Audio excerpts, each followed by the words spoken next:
Institute, the DC office of the Ronald Reagan Presidential Foundation Institute. It's so nice to see so many people here in the building today, friends, colleagues, and we welcome those watching online as well. Now, in every generation, in every administration, kind of the Washington crowd here watches with great interest to see who's appointed to fill the positions of a new administration. It's kind of like our version of the NFL draft. Now, sometimes you hear about an appointment and you say to yourself, okay, that's kind of an interesting choice. That's not entirely a compliment. Other times, it feels like the person has the background and expertise so well matched for the position that it's like an obvious choice. That's the reaction I had when I heard Dr. Kathleen Hicks would be Deputy Secretary of Defense. She's a leader for whom the role just made perfect sense. Now, I've had the pleasure of knowing the Deputy Secretary for many years now, and I've learned from her that whole time. I had the good fortune to serve with her on the National Defense Strategy Commission in 2018. And I got to say, I was appointed by the Republican side, Chairman Mac Thornberry. Dr. Hicks was not. And I just didn't know what the dynamics would be like. And I think my primary takeaway, beyond just being impressed with her knowledge, her intelligence, and her kindness and decency, was Kath listened, which is a quality that many in Washington don't have. They like to talk. And I learned a lot that she was willing to listen even from someone like me. And I think that's probably why we had a commission report with consensus across all the commissioners. And over the years, she's been a regular at our Reagan National Defense Forum, where her voice really commands respect from both sides of the aisle. I think Kath got bored with me calling her up every year, around this time actually, so it's no surprise you're here now. Kath, we need you on a panel. Again? Yes, again. And really always willing not only to participate, but advise and give me and the Reagan Institute good advice in terms of who should be there, what issues we should talk about as we brought together and bring together the national defense community, which I'm still very grateful for. Her pedigree is impeccable, a PhD from MIT, Senior Vice President as the Henry A. Kissinger Chair and Director of the International Security Program at the Center for Strategic International Studies. She, of course, was the Principal Deputy Undersecretary of Defense for Policy in the Obama administration. Led many leading strategic reviews at the Department of Defense, the 2012 Defense Strategic Guidance, the 2010 Quadrennial Defense Review, a relic of the past, but certainly made a big impact then.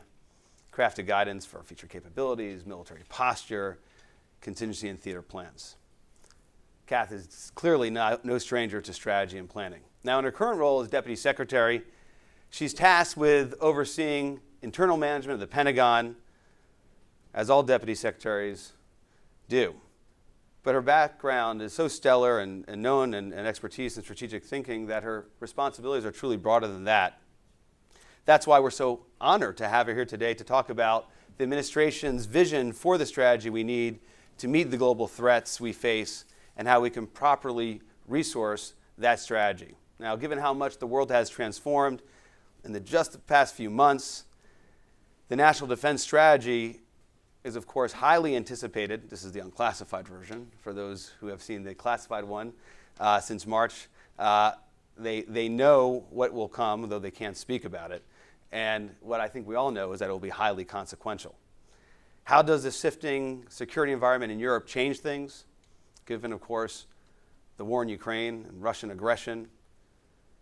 Even as this conflict rages on, we have to focus on the Indo-Pacific, specifically China, and how to respond to their investments in advanced technologies that, of course, are redefining the future of competition and conflict. And, of course, how much do we need to spend to sustain all of these priorities? So we'll have a wide-ranging conversation today, from threats to strategy to budget and more. So I want to thank everyone for joining us, and please welcome one of the sharpest minds in government, the 35th Deputy Secretary of Defense, Dr. Kathleen Hicks.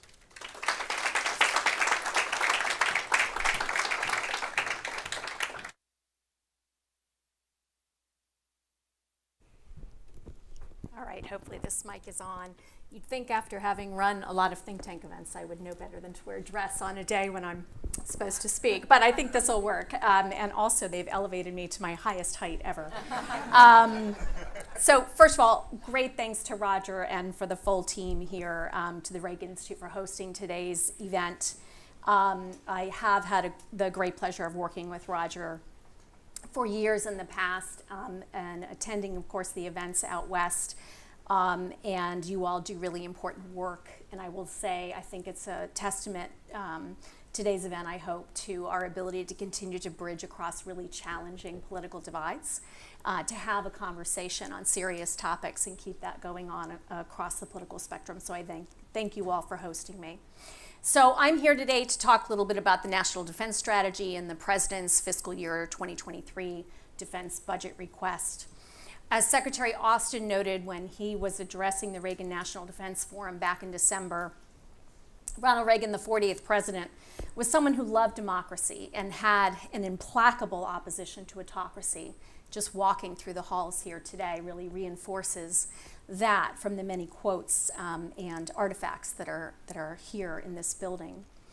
President Biden shares those core convictions about the importance of protecting our democracy, which today faces a myriad of challenges.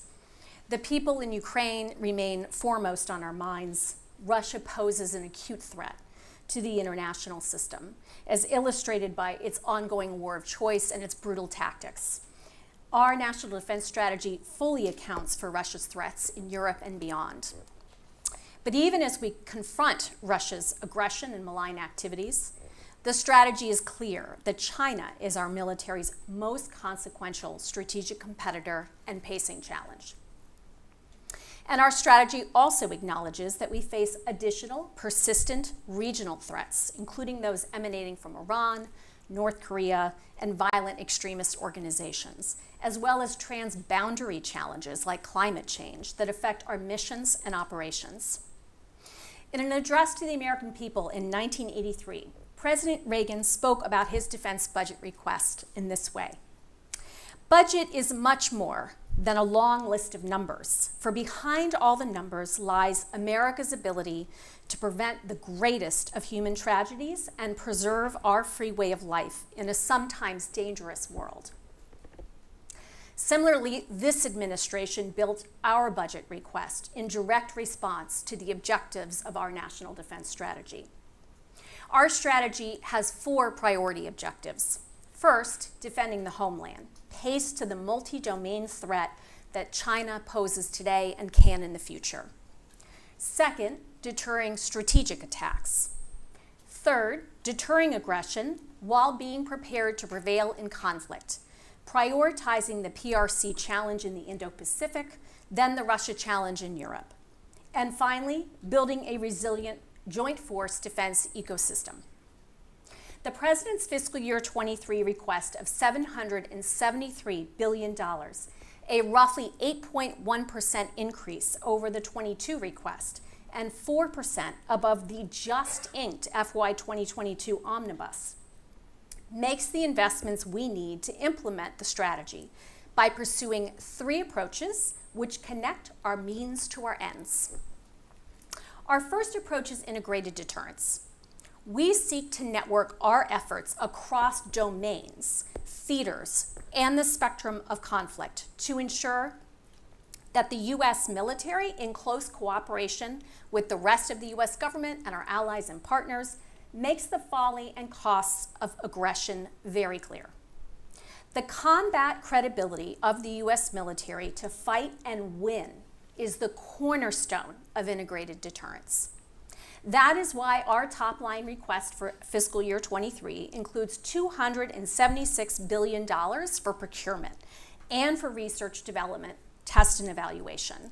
And that is across land, air, sea, cyber, and space, domains that must be netted together for integrated deterrence.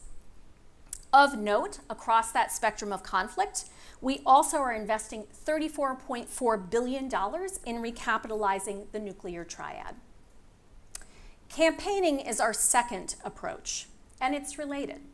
Campaigning strengthens deterrence and enables us to gain advantage against the full range of competitors' coercive actions. The United States will operate forces, synchronize broader department efforts, and align department activities with other instruments of national power to undermine acute forms of competitor coercion, complicate adversaries' military preparations, and develop our own warfighting capabilities together with allies and partners. Readiness for the threats of today is central to campaigning, which is why we invest almost $135 billion in military readiness. And while we maintain the ability to respond across the globe, our campaigning efforts will be focused on the Indo-Pacific and Europe. Through the Pacific Deterrence Initiative and other regionally focused efforts, we make investments that support our comparative military advantage and bolster our posture and logistics in the Indo-Pacific region. Regarding Europe, our request supports the European Deterrence Initiative, U.S.-European Command, and our ironclad commitment to NATO. America's ongoing support to the people of Ukraine exemplifies these priorities in Europe. As President Biden has stated, in the perennial struggle for democracy and freedom, Ukraine and its people are on the front lines.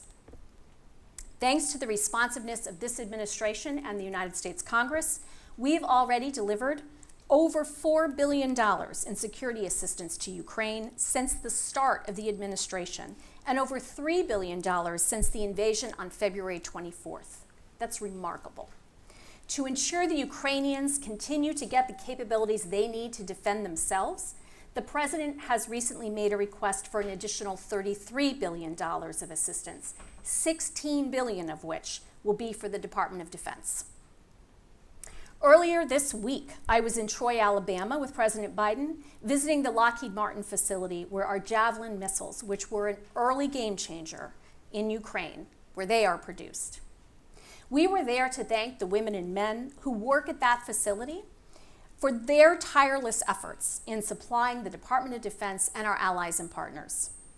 The work they do in Troy and across our entire defense industrial base is central to the execution of our national defense strategy. That's the third approach for connecting our ends to our means, building enduring advantage. This requires us to invest in our people, like providing the largest pay raise in 20 years to our military personnel, investing in affordable childcare, and ensuring their food and housing security. Building enduring advantage also means focusing intensely on innovation and modernization. And that is why we invest roughly $130 billion in RDT&E, our largest request ever. Finally, to combat the effects of climate change on our military, we invest $3 billion to deploy new technologies, create efficiencies, and prepare our infrastructure. As I've outlined, our budget request makes the critical investments we need to defend our nation. But our security depends on more than just dollars. We must outperform and out-innovate would-be threats. This means making sure that at the department, we knock down barriers that stymie innovative thinking. Simultaneously, DoD faces external barriers to innovation, like delays in annual appropriations. Moving forward, both inside and outside the 5 sides of the Pentagon, we must work to find solutions to problems such as these to realize the concepts and capabilities that this century demands. I'm going to conclude by just thanking you once again for inviting me to speak this morning. The Department of Defense today is ready to play its vital role in advancing President Biden's national security objectives as articulated in the National Defense Strategy. In connecting our ends, ways, and means, we have proceeded with the objectivity and rigor that our national security demands. As Secretary Austin has said, in doing so, we seek a 21st century that is far more secure and far less bloody than the world of the 20th. I look forward to the discussion.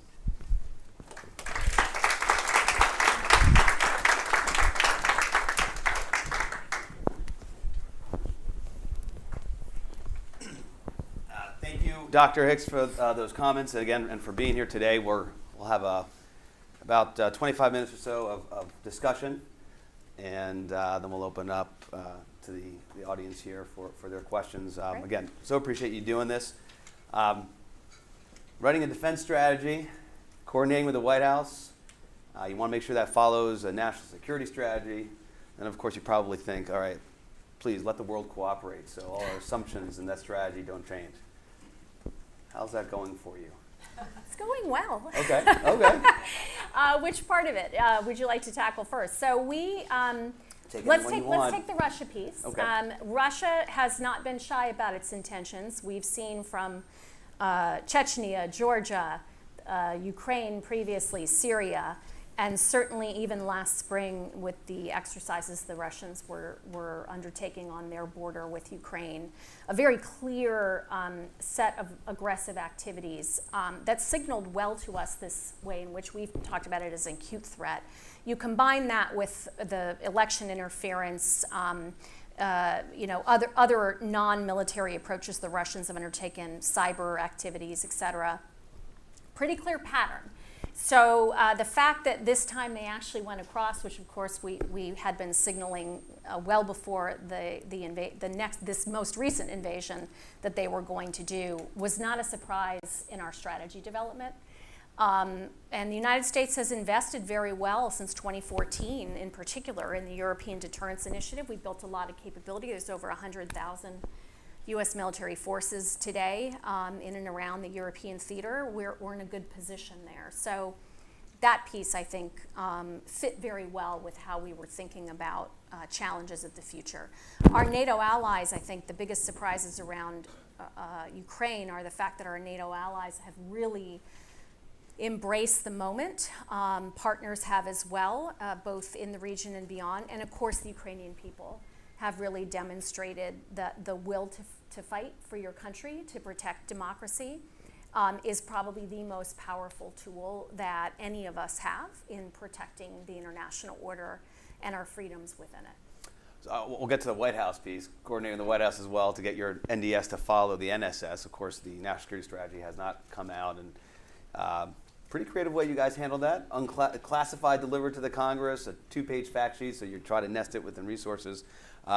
But it certainly hasn't been the rollout probably you anticipated. Get to that in a second. We'll get to it now. So the Okay. National Security We'll go there now. Strategy is, you pick a time when the National Security Strategy has followed an easy course or pathway across any administration. I think it's right and appropriate to take your time on that strategy to get it right. A strategy is not a document. A strategy is something that you live and execute, and it should be constantly reviewed and updated. That's true of our NDS. It's true of the National Security Strategy, and I do anticipate you'll see that in the coming months. The NDS, by statute from the United States Congress, is required to be delivered in classified form, and we have done that with an unclassified summary, and we have done that. We would like to be above and beyond the rule of law, and in the spirit of how we try to operate in the department, provide that fuller unclassified description.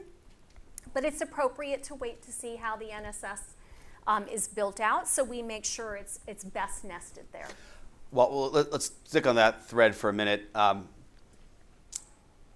Back when the Bush 43 administration came into office, they rolled out their strategy, and of course, President George W. Bush ran on a campaign of not doing humanitarian intervention.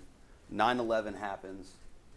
Freedom agenda comes in. And it was a major market shift in strategy. Mm-hmm. I don't think that's a controversial thing to say. They changed.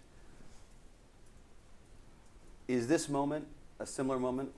It would seem to be, based on your answer, that the NDS, there's continuity, and you anticipated, is what I heard you say, and the strategy anticipated that Russia might do something like this. On the other hand, one could interpret that the national security strategy not coming out and the reporting suggests there could be more than just personnel changes, that there can be shifts in that strategy, perhaps suggests that what's happening in Europe, what's happening with Russia, means that there's a shift in orientation from the White House as a result of the war in Ukraine. What's your take? My take is I think there's first of all, focus of time and energy on Ukraine. As I just pointed out, since February 24th, we've been just moving at light speed to support cross-diplomatic, economic, toughest sanctions in history. The diplomatic effort is immense. The security assistance effort is immense. It takes a lot of time and energy, period, full stop. I do think you'll see the themes, essentially, of where the NSS will end up, I think, will be very consistent with where it was headed. It was not a finalized document that's held up. It was in process. So I think that process picks up. And I think the president, in his public remarks, has been very clear, as I repeated here today, about how much this really continues, this latest crisis in Ukraine continues to cast the United States and its approach to democracy in marked contrast to autocrats in the world. So I think that's a continued theme that you'll see play out. I want to go back to your response to my initial question.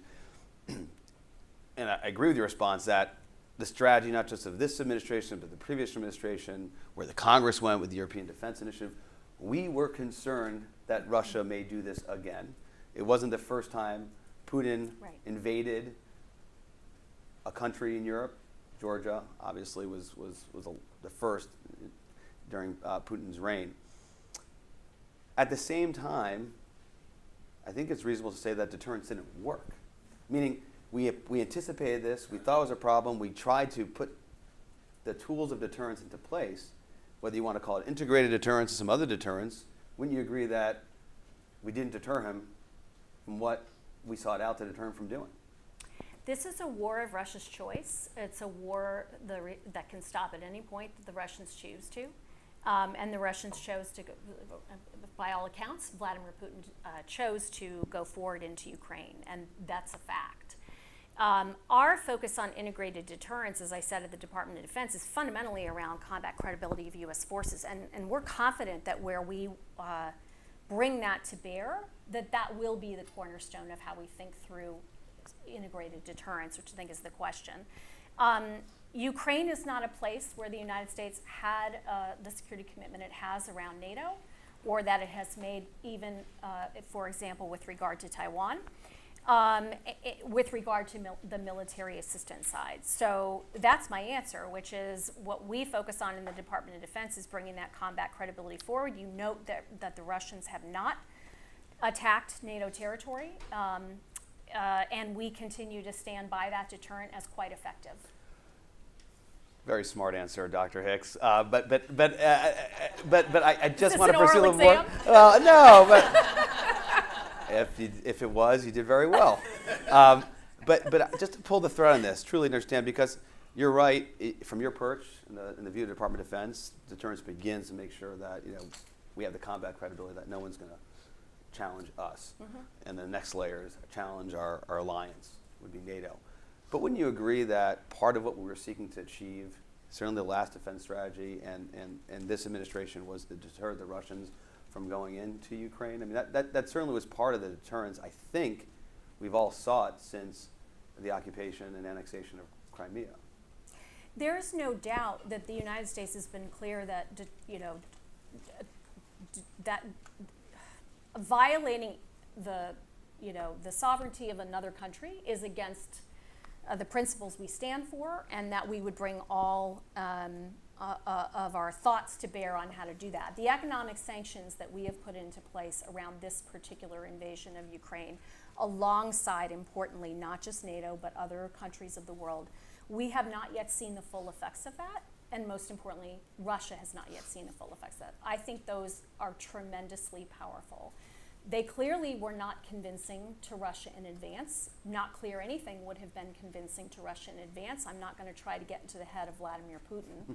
But what I can tell you is they will be devastating. They will be devastating, as will all of the diplomatic movement and the companies that have self-selected out of Russia, international companies, the talent drain, tens of thousands by all accounts of high-end talent leaving Russia, that I hope are coming to the United States and to the West to help us to advance technology in line with appropriate democratic values. And I think that's the cost that he will bear. The fact that you have leaders who cannot understand rational deterrent frameworks is something we have always lived with. We have always had those who will violate international norms and challenge us to deter them. That is why we must have the credibility to stand behind the commitments we have made, and I think we have that. So let's stick with Ukraine a little bit more and move to China. I was going to do this later in our conversation. Let it be noted that Zakheim didn't focus on budget for the first 5 minutes of our conversation. But we're learning about deterrence. We obviously want to, as a government, as a Department of Defense, to make sure that the sovereignty of a free nation isn't violated in the way we've seen and are witnessing it with every passing day. That's true for other countries in Europe. It's obviously true for Taiwan as well. That has got to be of prime importance. So kind of migrating from the European theater in Europe to the Indo-Pacific and dealing with China. In part with this strategy and part of what you're doing every day in the department, what more do we need to do to restore the deterrence, right? To make sure that even if it's not a NATO ally or another country in the Indo-Pacific that we have an alliance with, Taiwan's interesting. It's kind of more complicated, as you know well.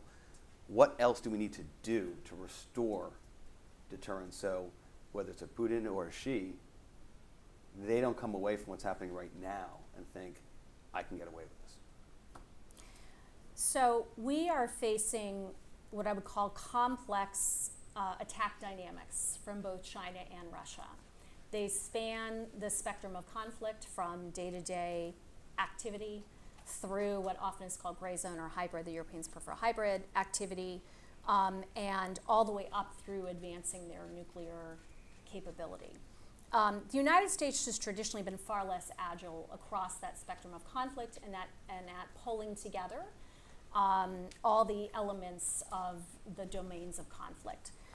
We have talked about this, obviously, as you were referencing in this strategies, integrated deterrence. Folks have talked about this as cross-domain deterrence, comprehensive approaches. There have been lots of terms used. There's a strong thread of continuity, frankly, in that. But we chose integrated deterrence because we think it helps to communicate this idea that to deal with these complex attacks vectors and to have this deterrent effect, you have to be equally agile. We in the United States need to overcome a lot of cultural barriers internally to how we work across that spectrum, first inside the military, and then, from our perspective, first inside the military, and then into how we work with allies, partners, and others. I think that's the core, and executing that through our campaigning approach in a day-to-day way, exemplifying that we can gain advantage in a day-to-day way through campaigning as we build that enduring advantage over the long term. Those three approaches really are our answer to your question about how we, if you will, ensure deterrence. And we actually dealt with this a bit during the National Defense Strategy Commission work and reviewing the last administration's National Defense Strategy, and it was kind of how you deal with the steady state of competition, right? Because yes. it wasn't what we're witnessing in Ukraine, but it was all the other things that were happening, from Little Green Men to the cyber realm to space realm. But I wonder if we were not necessarily successful at that, but the fact that Putin decided to take the form of aggression that was so conventional, right? Tanks, and missiles, and aircraft. Is it kind of our eye off the ball from deterring that type of conventional attack, both in Europe? Are we missing something in that deterrence framework? The traditional type of deterrence, which maybe just having the raw steel platforms that we had in the last century that we need today. And do you worry about that when it comes to Taiwan? I mean, people talk about deterrence by denial, which is an approach that relies heavily on conventional capabilities. It doesn't necessarily have to be in conflict with integrated deterrence, but it certainly makes it primary in terms of how you might deter a China vis-a-vis Taiwan. So I think where I would differ a little bit is this, you should always think about an adversary as being pretty smart. If they're not smart, that's great. But they are looking for your weaknesses, and the answer is to minimize your attack surface area and maximize your advantages, your relative advantages. In the case of Russia, they have taken a conventional approach. It's not worked well. So we can talk about why that didn't work well, but I would also say back to what the US has been doing since 2014, we have built substantial conventional capability alongside allies and partners. This is not just the US, but to include the US in Europe and inside the bounds of NATO territory. And that conventional deterrent, and I will add our nuclear deterrent, seem to be holding very well right now. We will continue to always look to strengthen those. At the same time, if you relieve the deterrent elsewhere, smart adversary is going to go to those spaces. That's what we have seen the Russians trying in different ways. Cyber is obviously one, attacking democracy and information warfare is another. The corruption, if you will, is another. Chemical warfare in support of Assad in Syria is another. So it just requires the United States to be very thoughtful about how we ensure we can deter. That's my Russia answer. Let's go to budget. Sure. So the National Defense Strategy fact sheet, and then in your March 28th kind of gaggle with reporters, the release of the budget and the defense strategy, you talk about the continuity actually in the force planning construct of the strategy, which, kind of using imprecise language, is prevail on one and deter in a second. That's what the Trump administration's National Defense Strategy has, and based on your statement, that's what the Biden administration force planning construct will be as well. I think that's great.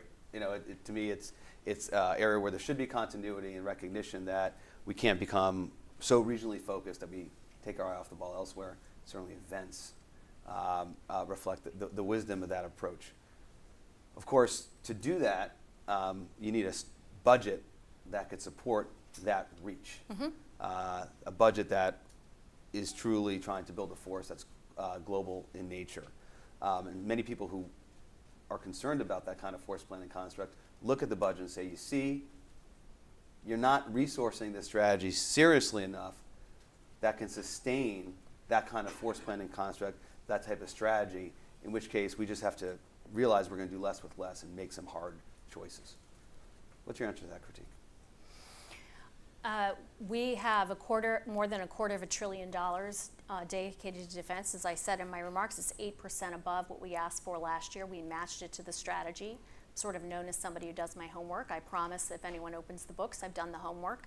And we have matched those. Let's talk about inflation maybe as a separate answer, because I want to come back to inflation. We have put together a program that I am very comfortable can execute that force planning construct. And I just want to add also the nuclear deterrent and also the homeland piece, which is a little more aggressive on homeland, if you will, or more focused than in 2018. So that I'm very comfortable with. We have built out the capabilities that we need to do that. I think we get very focused in this town because it's simple. On sort of just the dollars. The dollars matter. We have to have the dollars. But we also get very focused on numbers, number of, this type of system versus somebody else's, that kind of sort of missile gap kind of theory. We need to look at what the U.S. needs to execute the concept of operations and campaign that makes sense for us. What I said before, maximizing our asymmetries, minimizing the attack surface vectors folks can come at us on. And I think we've done that with this program that we've put together in this budget. So you're kind of anticipating Sure. the critique of divest to invest, and certainly the budget has cuts of 24 ships, 150 aircraft. We have aircraft carriers that don't actually have enough aircraft to utilize the whole purpose of that platform. We just kind of came out of a conversation, so I'm arguing with you right now. That that kind of strategic conventional capability is something that is essential. You have a force planning construct that says we need to do this in 2 theaters, at least. It's not near simultaneous. Stop telling me. I haven't seen the classified piece, but I assume you're dealing with simultaneity. And then, of course, the strategy talks about the Middle East and then other challenges and threats that are not necessarily regionally focused. I just kind of come out of this moment where it seems that those platforms and numbers matter more. You say it's simple, but simplicity has an elegance all of its own because it's just right. So, you know, we just are a smaller force with, it doesn't seem to be a mission set and a strategy that's asking us to do less. So give me a little more about Sure. why I Yeah. just don't have to worry about the numbers and the capabilities and the platforms. We absolutely have to worry about the capability. And capability includes your ability to disperse, and the quantity of what you can deliver matters. So that I'm not saying there isn't an issue around overall capacity, but we do have to elevate, this conversation. So capacity might mean, for instance, what is my firepower, not how many platforms does that firepower move from? What is my ability to shoot and scoot, to use folks maybe more familiar now with the artillery battles going on in Ukraine with that basic concept, but the maneuverability of our force versus, for instance, as the Russians are seeing, lines of tanks, you know. So quantity, you know, is not going to be the way to think about the capability set we need for the future, while it still is an input to overall capability. So let's learn from the Russians in what their experience is right now that we're seeing. You know, losing their lead cruiser because it doesn't have adequate air defense. How is that kind of approach that doesn't take into account the survivability and capability of our forces? If we lose that out of the conversation, we are not using taxpayer dollars wisely. So I think you do have to go to the specifics of how do we have a combat credible force? How do we show that? 1 year into this administration, how have we built effectively on what we inherited to develop out capacity and capability for the future? Where is the industrial base? Something that you all care very much about appropriately and wonderfully here. You know, one of the biggest challenges we face, we can't magic capability overnight. We need workforce. We need to have manufacturing capability in this country. We need steady, clear investment strategies that demonstrate where that market is going so companies can plan. And we need to bring in small business, which we've lost 40-some% of our small business space out of the defense sector. That's where the innovation comes from. We can't just say we're going to build all these new fill-in-the-blank ships, et cetera. You know, you got to look at the industrial capacity. You got to build that out. I want to get to that in a second, and then inflation. One more on this. Yeah. This is a lot of fun for me. I'm enjoying this conversation. Thank you for being here. So, your response to my pressing you on conventional capability, I think conventional capability means more at this moment, and our program should reflect that. Your response is we got to be smart. Look at how Russia's failed and failing. They did not succeed in Kiev. We'll see what happens in terms of the rest of Ukraine. But one of the things that we saw, we were on the commission together. I'm curious what your experience is since returning to the Department of Defense is, you know, the strategy wasn't actually operationalized. The concepts of how we wanted to fight, you know, weren't quite clear. The new systems that we're going to realize this new fight that make it less reliant on a tank or a fifth-generation fighter, you know, the replacement wasn't identified, and we certainly weren't procuring, it wasn't in the program, and there was this concern about this gap, right? Sounds like you're confident that we're there, or we can get there pretty soon. Tell me more about the transitioning from perhaps 20th century warfare and combat to, you know, where you're going, which is the 21st century smart fight. I mean, is there there? Yeah. So now I'm having fun. So the way I talk about this often is 3 minutes. It took 25 minutes. Okay. Yeah. So you know, I am out there proselytizing about a 3-fit-up approach, and you are hitting on the core challenge that it doesn't matter the administration, every defense planner faces, which is, what do I need now? And the now for us, you know, is 23 to 27. That's the Future Years Defense Program, that 5-year program that we're focused on right now. 2027, obviously a notable year in China with regard to the capabilities that they have publicly put forward they want to have with regard to Taiwan. So what you're faced with in the immediate is, what can I do, which is going to be less on new capital investment that takes a long time to come to fruition in order to maximize that deterrent, that campaigning and deterrent capability today. There, I would say there are a number of focal areas. I won't do them justice, but to the extent that you are survivable, you're cyber and space resilient, those are significant investments that can come to fruition. Your munitions, precision-guided munitions, your continued steady pace on nuclear modernization, which we were underinvested in for so long that we're now having to pay that price. That's that first fit up. Let me jump ahead. Third fit up, force design. You know, the robots, you name it, all the future stuff that we all really want to make sure we can get to, because that's the way to make those concepts be enlivened and actualized. The challenge everyone faces is the here to there, right, and the trust and confidence of the United States Congress that any Department of Defense actually has a viable pathway through that. And the lack of that trust and confidence is what keeps sliding us back.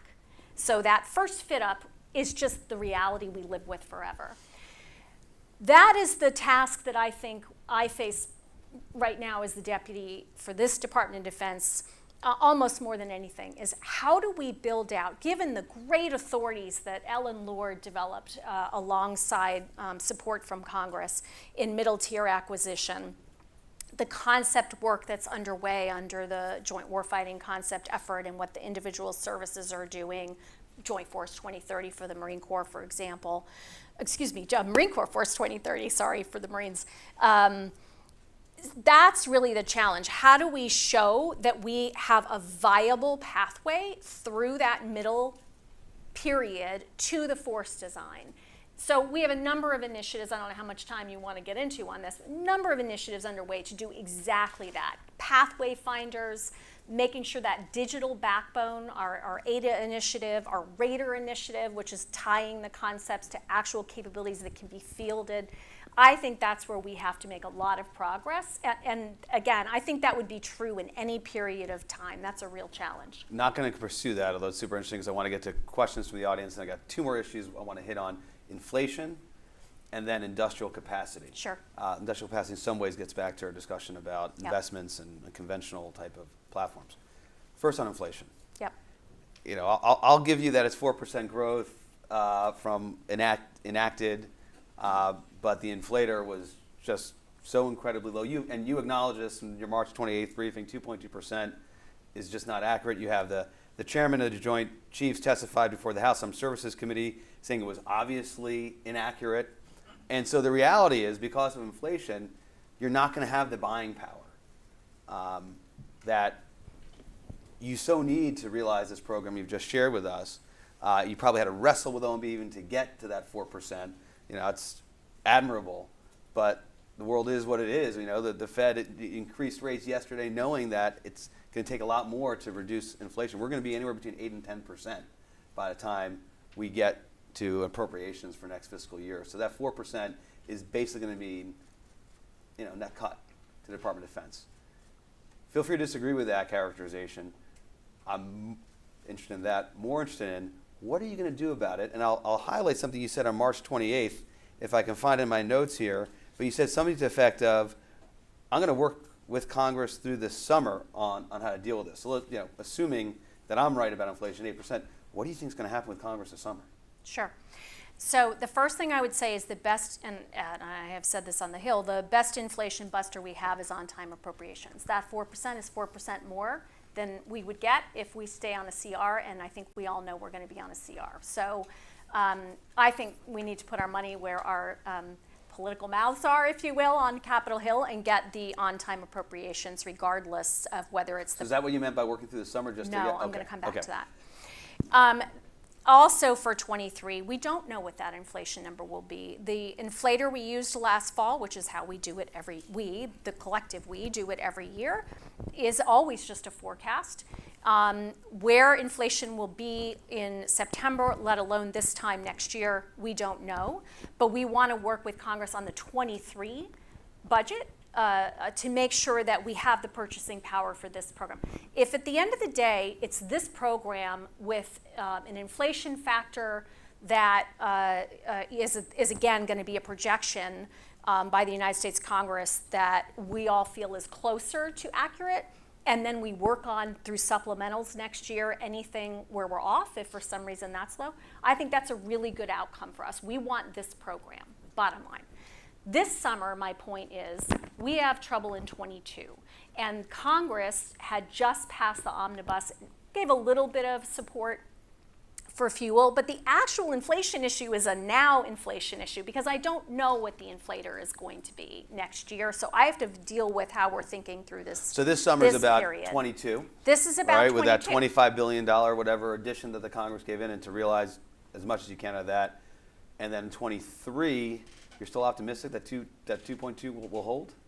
No, that's not what I Okay. just said to you. I said as we kind of go into the end game for 23 appropriations, as we would do in any year, we want to be working with Congress on, the collective best estimates. It's still going to be an estimate. It might be an estimate that's too high. It might be an estimate that's too low. If it's too low, we would assume the need to be able to come back for supplemental for 23 if we need it. But we're going to have to make, we have a former comptroller sitting right here.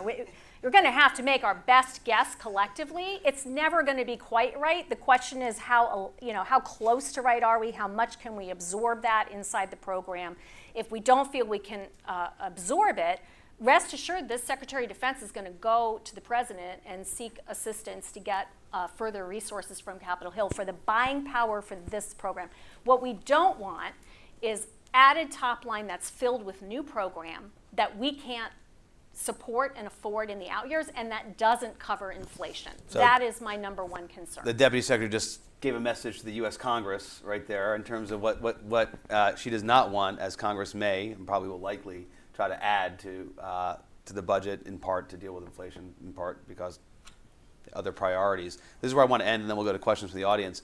It strikes me that Ukraine has revealed many things, but one thing in particular is the limitations of our industrial capacity. And whether you're talking about javelins, you mentioned you were at the Lockheed Martin plant recently, man-pads, other types of capabilities. There seems to be there's just insufficient production, capacity there. In your press conference in the end of March, you focus on industrial base and the need, for development, but in 5 key areas, I don't think anybody would disagree with: microelectronics, casting and forging, batteries, energy storage, kinetic capabilities, strategic and critical minerals. Yep. But wouldn't you say there's a 6th or 7th that's required? I'll give you an example. Conventional capability, even if you agree that we needed more submarines, more surface ships, more fighter aircraft, like we thought that was the way we need to fight for the next decade before we did some of the future stuff, you couldn't do it because there aren't production lines to support it. We all know that undersea is critical, but you can only get 2 a year. Don't you think that should be added to the list as you talk about industrial-based capacity? And hasn't Ukraine and the conflict there reinforced that view? So I just want to clarify, the 5 areas you just mentioned are specific supply chain challenges. You're raising a broader industrial-based set of priorities, and they're not quite the same thing. On industrial base, we absolutely are concerned, for example, on shipbuilding. I've visited a number of our facilities, and as I mentioned before, a strong theme coming back is workforce, same on munitions, which is one of our supply chain issues, workforce training, workforce availability, making sure we can pay the wages, the companies can pay the wages needed to attract the workers. All these are really important to getting the workforce that we need. But facilitization is also an issue, and we put significant investment on the shipbuilding side, in SIOP, for instance, and other investments on the shipyards in particular, because I do think that that's a particular pain point area. We are behind both on the submarine side and on the surface ship side in the production that we already have projected. Industry is trying to play catch up. Part of that, of course, is also COVID effects going forward, workers who weren't able to come to work, suppliers in the chain falling out, et cetera. So we will have a lot of cleanup, I think, to do there. I will repeat what I said before. You can't have an industrial base without a market signal. And we need to continue to have a strong market signal. The Ukrainian crisis, I think, will boost some of that market signal. But that's for a subset of types of capabilities that allies and partners and the Ukrainians, for example, or that the U.S. may need as backfill. Your reference to the man-pads is a good example. The United States, for ourselves, we're focused on next generation. I mean, there are maybe Stinger desires, for example, elsewhere in the world, but we're looking ahead to what do we need next, and we need to be able to support both of them. We want an industrial base that both can support our highest priority needs for our joint force at the same time that it can support the arsenal of democracy, if you will, for what others need. So that's a continuing priority. All right, questions from the distinguished audience here. We have a few minutes. Again, thank Dr. Hicks for being here. We're going to go, look at that, to Ellen Lord, the former Undersecretary for Acquisition and Sustainment. Thank you, Roger. And thank you so much for being here this morning, Secretary Hicks. I'm hoping that you can comment on how we as a nation are working with our close partners and allies, specifically with respect to implementing AUKUS, perhaps using some of the rather hollow authorities of the INTIB right now, and how we might leverage the demand signal in Australia to help with the lumpiness of the demand signal for industry here, and how releasability and exportability could be opened up a little bit to help that. Sure. So NTIP continues to be a key leverage point, I guess, an area where we can really lean in with the UK, Canada, Australia. And in the most recent package in the supplemental, we've actually tried to specify areas where we think we want to kind of move to an NTIB-based approach to some of the backfill requirements that we're trying to meet. Some folks more broadly refer to this as nearshoring or allied shoring, and it's really important to how we think about the capabilities. The critical minerals is a good example, lithium's a good example, where the Australians have capability there to bring to bear. On AUKUS, we are working through, of course, the submarine approach, but also a series of other critical technology areas, and learning from both the Brits and Australians where there may be relative advantages each can bring to bear. Without getting into any detail, I would just say there are areas where the Australians on the research and development side and even into the procurement side have some really good advances that we in the United States can lean on, and I think AUKUS has created a good opportunity to share that, same with the Brits, across the three of us and potentially beyond to other partners. A question over here.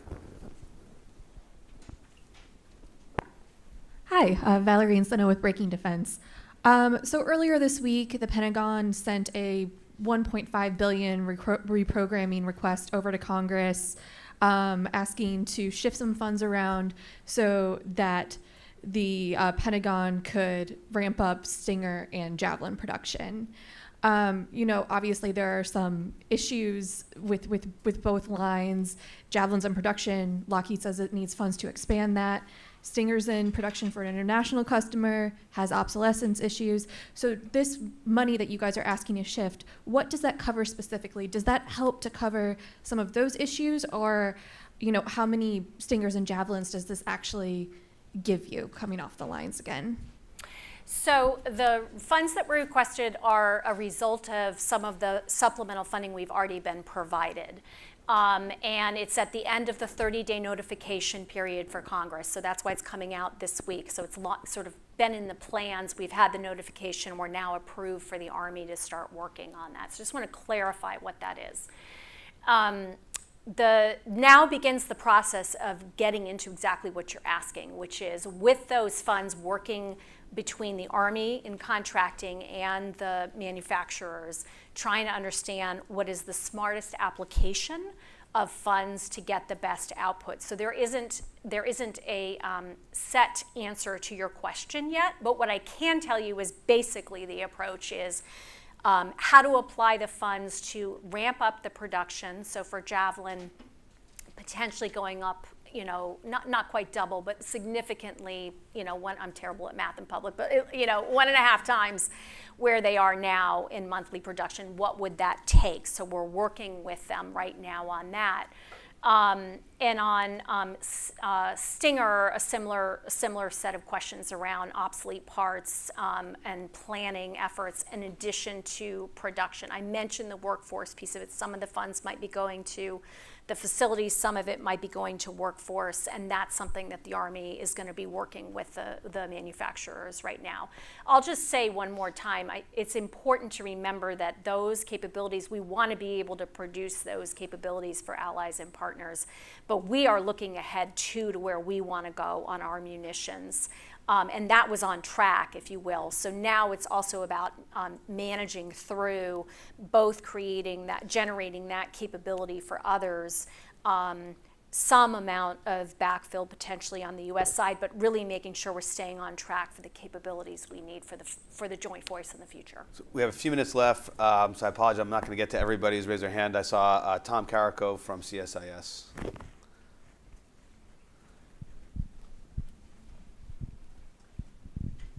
Great to see you. Good to see you too, Tom. So in your remarks, you talked about your aggressive and focused attention to the multi-domain threat to the homeland. We've seen hundreds and hundreds of cruise missiles being used by Russia and Ukraine. And over the past several years, joint staff documents have talked about the threat of non-nuclear cruise missile attack to the homeland to change our political calculus. Some of your PB23 documents talk about this as well, including in some UFERs. So I wonder, how do you think about that threat? What are some plans going forward? This is something that the Northcom commander and other folks are pounding the table about of late. Thank you. So I'm going to broaden it a little.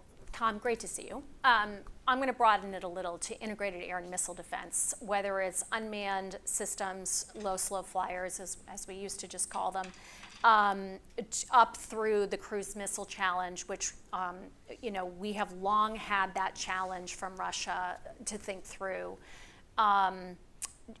All the way up through the more advanced threats we're seeing today. The way in which we have to think about missile defense, both regionally and here in the United States, really has to evolve substantially. So there is still a key component for defeat and kinetic defeat. But increasingly, we have to be looking at opportunities that are non-kinetic, so cyber jamming, and other capabilities, as well as detection. And cruise missiles are in one of these spaces where the detection piece is so challenging. So there we've put quite a bit of money into, in the 23 request, into our radars and our sensing systems. You, I know, are a big advocate of and hopefully are pleased with what we've done on the space architecture in terms of sensing for this very reason. But defeat is very challenged. I don't want to sugarcoat that. And we have long emphasized, and I will emphasize here today, our strategic deterrent and our conventional deterrent with regard to how seriously we view any kind of attack on the United States homeland, whether that homeland is Guam, Hawaii, Alaska, or the continental United States. A cruise missile attack or any kind of attack like that on us here at home, we have to be able to rely on that full suite of capabilities and the time and place of choosing for the United States to respond. All right, we'll go two more here, and then we'll wrap up. Michael Gordon, and then we'll go to Lauren Fish. Dr. Hicks, one strategic imperative that you identified in the congressionally mandated study on the NDSU and Roger and other notables did was to prevent fait accompli by China or by Russia. And that specific terminology is not in your two-page fact sheet, but it's just a fact sheet. Sure. Strategy yet to come. I have two related questions. Is it still the Pentagon's objective to develop the U.S. military capability to deny China the capability to conduct an invasion of Taiwan? Or is the goal more general than that, that is to deter China by imposing a range of military or other costs under your integrated deterrence concept, if you see the difference? Yes to the first question on deny. Mm-hmm. And a second question is, what do you see as the lessons of the Ukraine conflict for your ongoing efforts to deter action on Taiwan? Are there lessons there, and what are they? Sure, there's certainly lessons. We're not done in Ukraine, and I think it's important for us to acknowledge that lessons will build.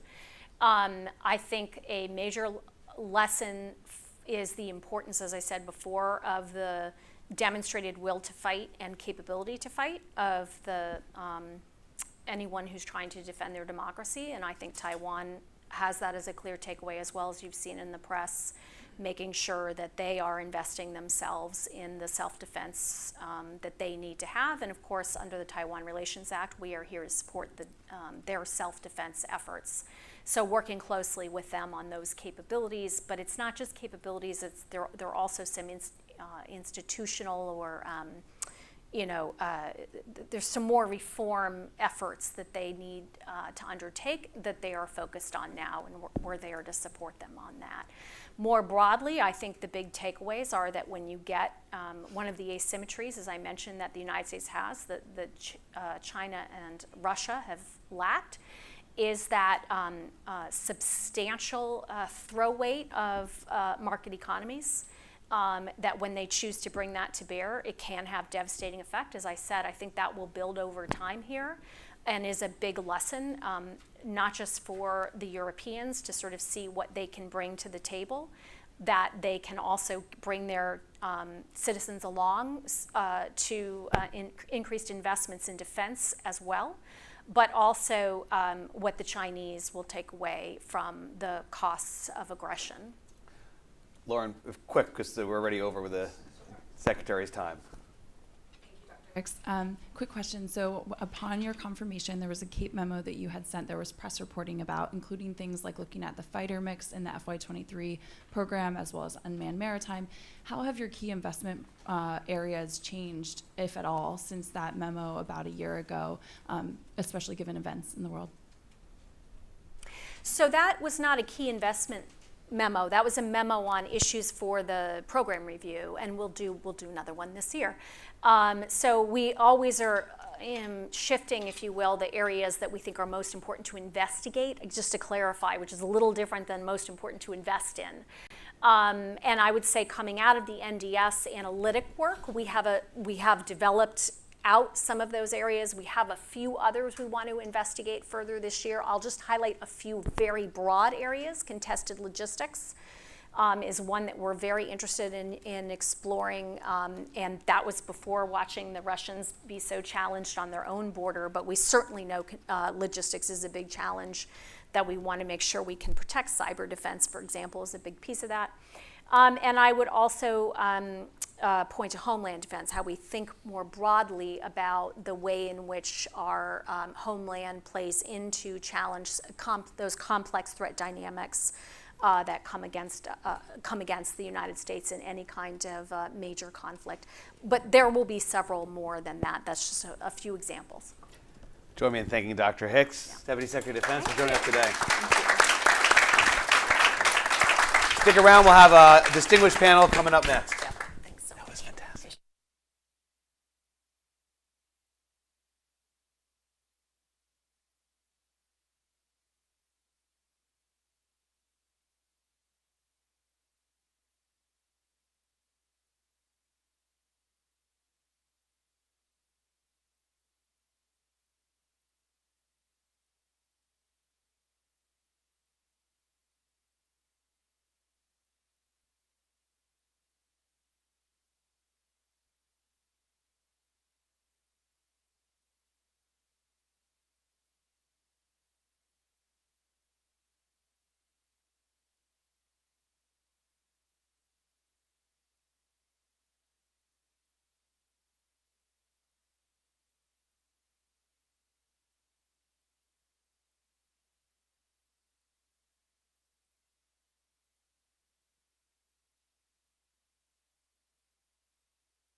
Ladies and gentlemen, please take your seats and welcome Ms. Courtney Kuby of NBC News and our distinguished panelists to the stage.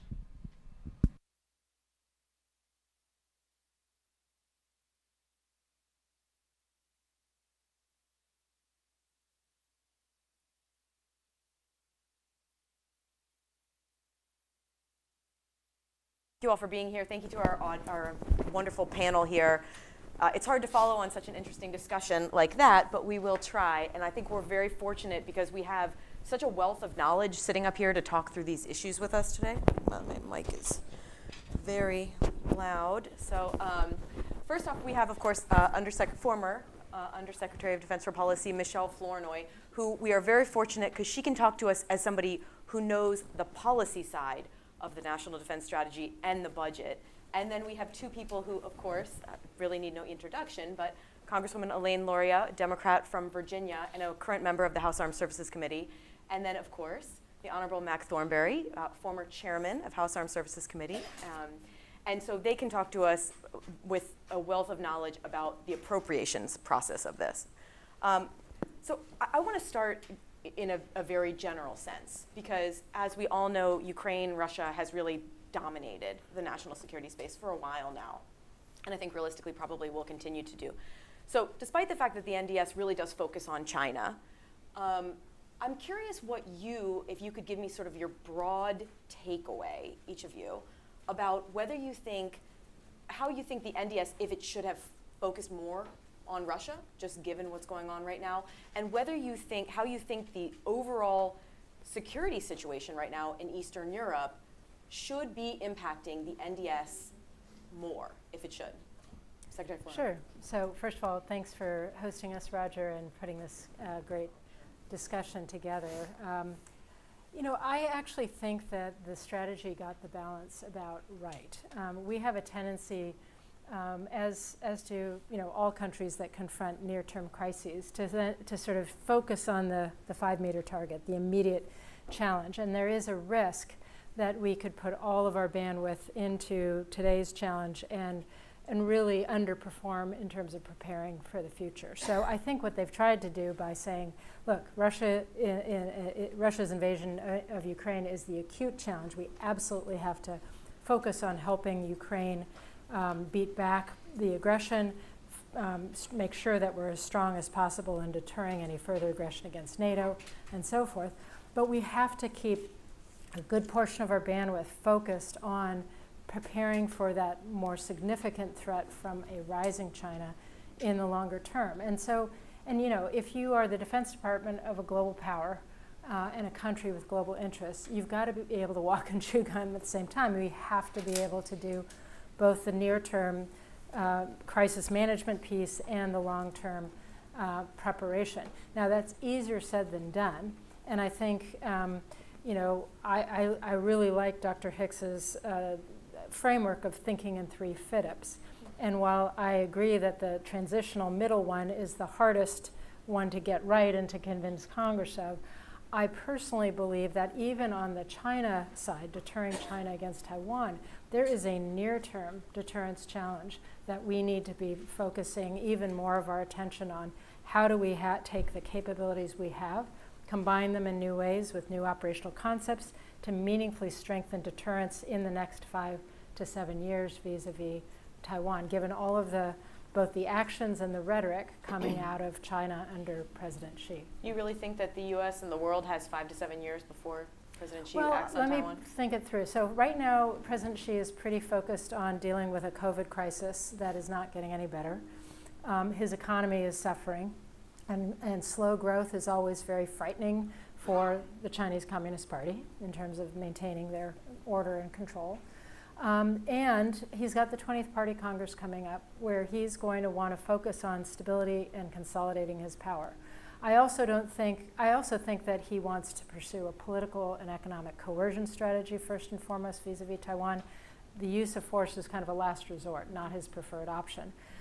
Nor do I think his military force is ready for that. But I do think that if after 5 years of trying the Star Trek absorption into the Borg kind of strategy, if that doesn't work, then we could be facing a situation where he's like, okay, this is a legacy issue. I want to take care of this on my watch. I'm going to reach for the use of force because it's only going to get harder for me in the future as the U.S. fields more and more capability. So I do think that time frame could be a little sooner, could be a little later, but we have got to be focused on that, not just China as a long-term pacing challenge, but China in the near to midterm as well. It's interesting because that exact argument that you just made about a legacy issue and dealing with it right now, there are a lot of people who think that's one of the reasons that Vladimir Putin has decided on Ukraine right now. So, Congresswoman Luria, I'd ask the same question to you, and you look at this from the perspective of somebody who's sitting in Congress right now, dealing with these issues, sitting through the budget hearings with House Armed Services, which we all so enjoy covering as members of the media. I wonder if you think what your overall perspective is on this, whether there's enough focus in the current NDS and the current budget on Russia and Ukraine, Russia specifically, given the focus on China. Well, I'd follow on some things that Michèle said. I think we have to be laser focused on China and their increased aggression against Taiwan and this time frame between now and 2027. And we'll probably touch on that later in the discussion, but I think there's some significant gaps in this year's budget to adequately address that. But I kind of look at it and think about, well, where are we different now than we were a few months ago before the February invasion? And if this is an opportunity, we had a very different impression of Russia and Russia's conventional military capabilities prior to the current situation with their recent invasion of Ukraine. And on top of that, we have a whole host of NATO and either not NATO or soon-to-be NATO allies stepping up.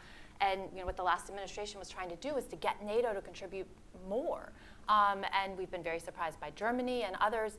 So we actually have an opportunity where if we want to leverage our allies and partners, and the Europeans are stepping up to provide more, and we have significant forces there, I think longer range, I don't think it's a question of allocating more resources to Europe because we have more players at the table who are also willing to do more along with us. So if anything, if we really want to leverage the allies and partners concept, we have the opportunity to allow our partners in Europe to take some more of that burden and for us to actually be able to provide more of our focus and more of our resources to the very urgent situation, in this time frame between now and 2027 with regards to China and Taiwan.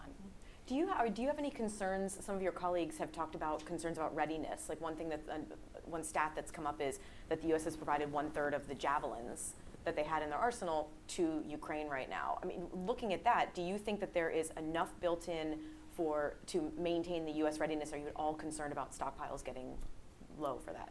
It's certainly something we're going to look at very closely as we continue to transfer material, equipment, especially munitions, that we have adequate replenishment of those. And I think, if we can get more into specifically the Navy, where I focus a lot of my attention, I have significant concerns with the proposed decommissionings of 24 ships, only building 8, and really the long-term capacity gap that creates.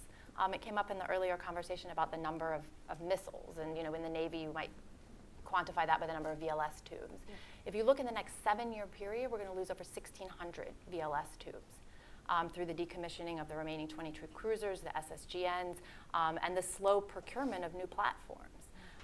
You also talked earlier about the industrial base. There is capacity there. Why are we only building 2 destroyers a year, for example? We can build 3, but there's very unclear signals being sent to the industrial base between what's in the budget and what Navy leadership is saying that they want.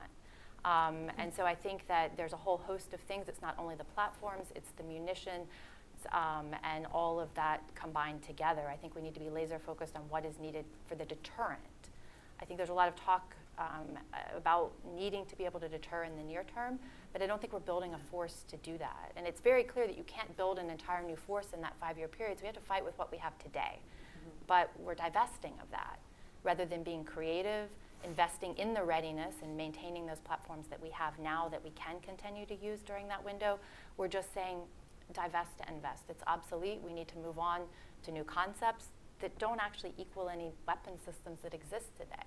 AI, quantum computing, certainly those are part of the mix in the future, but we have to focus on the near term. And I think when we look at the budget, myself and many of us on both sides of the aisle feel that this is just divesting too much with the threats that we have in today's environment. And you mentioned deterrence, and we also heard from Secretary Hicks about deterrence, that's one of the objectives of the U.S. And I would argue, my feeling about this national defense strategy versus the previous administration is, I think that what we truly need is a deterrence by denial. And to have a deterrence by denial, you have to have the force and you have to have the presence to do that. I feel that this shifting away, integrated deterrence, this is really a deterrence by punishment strategy, because if you don't have the forces there, if you don't have the forces ready, if you don't have the authorities in place, for example, and that can be a whole nother discussion on the policies of strategic ambiguity and whether we need to change our posture relative to that. But I just really don't feel like the shift to integrated deterrence is creating a force that can actually accomplish a deterrence by denial strategy in order to prevent a fait accompli.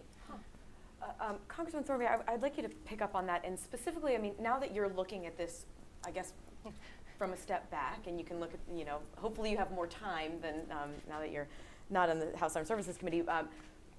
What do you think, and specifically whether the budget and the national defense strategy, whether they, I guess, have the right mix on when it's specific to Russia and China, and then also these other threats, which we should talk about today, North Korea, Iran. And also, is there anything that you're looking at right now with this situation with Russia? Do you worry about the readiness of the U.S. military and how the money is being appropriated in this budget? Yeah, I'm struck by how we're having some of the same debates that we've been having for a while. Back when President Obama wanted to pivot to Asia, the concern was, okay, pivot means you're turning away from something. In that case, the Middle East and terrorism was our primary concern, to focus on this one thing. And the United States does not have the luxury of focusing just in one area or on one adversary. And Putin's invasion of Ukraine is kind of like a cold slap in the face reminder that there are other threats in the world that we do have to pay attention to. Now, I'm also struck really by a lot of continuity in this national defense strategy that Secretary Hicks was talking about from the last one. But it is words on the paper. The question is, okay, what change are you really going to make that would make that become a reality? And that's where I think you do get into a 4% increase that doesn't keep up with inflation is not enough to deal with, to implement that strategy given the world that we all see clearly now. And so then you start getting tensions, and that's where readiness becomes often the easiest and the quickest thing to cut. We saw that before, again, in the latter stage of the Obama administration, where we had accident rates going up, and we were at one point where in the Trump administration, North Korea poses a threat, and we have to move precision munitions from the Middle East to the PACOM area, and then the Middle East commanders start getting worried that they're short. And so I agree it's not all about top line in numbers, but it does begin the conversation of what capability you have, how much of what in that budget. And so frankly, I was kind of encouraged to hear her say, okay, we'll take this plan, we'll add whatever inflation is, which is going to be, as Roger said, pretty high, and then maybe not lose capability like these ships we're going to, they want to get rid of prematurely, and build from there. Now that's, that is probably an approach that does begin to implement the words that are on this paper. Are there capability gaps specific capability gaps that you can point to, specifically with the threat from China, and I leave this to all three of you, that have you concerned right now? Can I just jump in? Maybe just to provoke a little debate, I have a slightly different view on. I actually do think that we heard from Secretary Hicks that the U.S. does have the objective of being able to deny Chinese aggression success against Taiwan, but I think we have to be careful about the metrics, how we measure that. It's not necessarily numbers of traditional platforms. It's this is going to be a very different environment where they have huge geographic advantage. They're going to try to create a fait accompli very, very quickly before U.S. forces can mass in the theater, and it's going to be a highly contested environment where ships or planes or whatever that go in early into the threat rings that China's created would be very, very vulnerable. And so, deterrence by denial may not, maybe require some different concepts of operation. So for example, my favorite example came out of a RAND study, which is taking long-range anti-ship missiles like LRASMs from the Navy, putting them on standoff Air Force platforms that can target and hold at risk. No, I love the idea, but I'll tell you. Just let me finish, please. And so I'm just saying we have to have an operational concept in mind before we start making judgments about, do we have enough destroyers, do we not have enough destroyers, et cetera. The other thing is, what I do think across the board, we have munition shortfalls, as we're seeing with, in terms of what the Ukraine situation has created in our own arsenal, but also, this is constantly a top concern of the Indo-PACOM commander. Services constantly trade off munitions to pay for shiny objects. And I think we've got to focus here. Last comment is security assistance. Big lesson from Ukraine is that after Crimea, the US, the Canadians, the UK, other NATO members spent a huge amount of time training and working with the Ukrainians to make them more of a porcupine. Let's become very indigestible to the Russian bear. Not my phrase, Tony Thomas, the SOCOM commander, used to use this, and we did a lot of similar work in the Baltics. Same approach needs to happen in Taiwan. It needs to be, how do you create defense in depth, give them the asymmetric capabilities to hold, to create costs, to slow things down, to buy time for the international community to come and support. Yes. So I'll jump right in. I think you had a perfect scene setter, and I think that the LRASM is an investment that we should definitely make. The reason I kind of jumped in is I asked the Chief of Staff of the Air Force at our hearing last year, well, how many LRASM are in this budget and how many are in the FIDUP? It wasn't even a piece of data at their fingertips. It wasn't something that was really high on the radar for the Air Force as an investment for their contribution in the Indo-PACOM AOR. I asked the same question about offensive mine laying. Again, a very inexpensive capability, but a huge asset to help create this porcupine, both for us to have the capabilities as well as for Taiwan to invest in those capabilities for their own defense. And I think that you also set the scene perfectly about the different standoff ranges. We just really have not invested in a sufficient anti-surface capability, surface launch anti-surface missile. We're still relying on the Harpoon 80 nautical mile range. It was started being developed in the 70s, and of course there have been improvements in that missile, and now we have naval strike missile, LRASM, other capabilities, but we certainly are at a disadvantage, which prevents us from being within the Chinese missile range at certain phases of a conflict. But I also think that there are other capabilities that we just don't necessarily think about. The Navy's really bad at building small. And you think about the Chinese, they have very small, very heavily armed craft, vessels that have a very high firepower with longer range anti-surface missiles. So I really think we need to think about a mix, both for the dispersion. I think the Marine Corps' plans to develop their EABO concept. But again, I just sometimes don't feel like the budgets we get follow the words that we hear.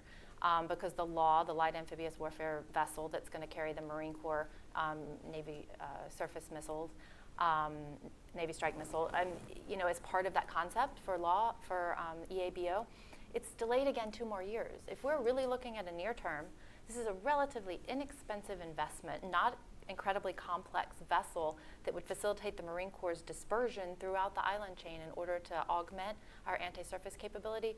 Why aren't we making it a priority? Why aren't we bumping it up? Why is it pushed 2 more years down the road? So I think to sum it up, that anti-surface capability is really a big concern that I have. Is that something that you've communicated to the military, or is there any way that they can remedy that in your mind? I think it's a right combination of we can get started. We have capability like LRASM. We can invest in more of it. I think it can be used more in their operational plans as how they disperse. So I think that we can't continue to wait for the perfect solution. Mm-hmm. And again, going back to the platforms, you have to have the platforms in order to deliver these. Yeah. And so kind of divest to invest, capabilities that we may be able to develop in 20 years, we don't have the luxury of waiting for them. So we also have to be creative with the platforms that we have. So I think there are, potential capabilities for transferring the EPFs, for example, to carry VLS launchers. I think for smaller craft, we're going to divest of in this budget they want to decommission 9 LCS. Well, the capability that LCS does have is that surface warfare module, and even if it's a question of moving forces around, because if the LCS with a lower capability and in a less hostile environment could perform missions in other theaters, that could free up destroyers, for example, to reposition and be in areas where they're more necessary to the fight. Because we've got to get to what you wrote. I mean, in 72 hours, we need to be able to target all of their anti-surface capabilities. And that, in my mind, I've framed that as like the goal for deterrence. I don't know if you've shifted from that vision. Nope.